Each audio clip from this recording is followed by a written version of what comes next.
This is the beautiful view. We're here on Mulholland Drive, and you might ask yourself, why are we here? Why are we here? Well, 3 years ago is when we had our very first worship night, church service, and it was right here.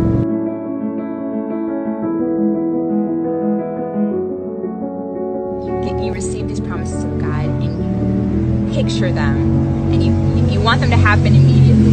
You know, I remember when we started the worship night here, there was just 2 people, and there was just maybe one or 2 or 3 new people each week, and I was so excited each time for those 1 or 2 new people.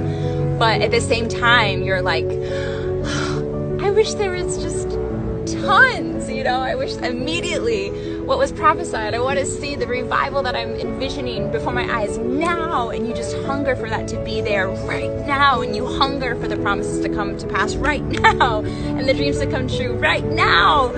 And then a day passes, and a week passes, and a month passes, and a year passes, and 2 years pass, and 3 years pass, and it's still not there. God still calls you to hang on to that hope. He still calls you to be expectant.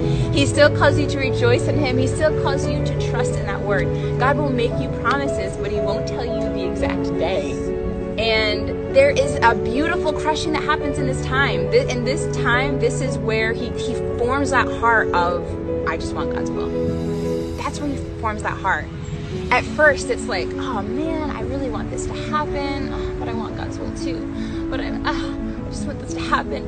And then as you keep moving forward, as you keep accepting God's will, as you keep saying, okay, God, whatever it looks like, okay, God, if this is what you want, God starts to form your heart piece by piece by piece. And as time passes, you don't want for anything except for God's will.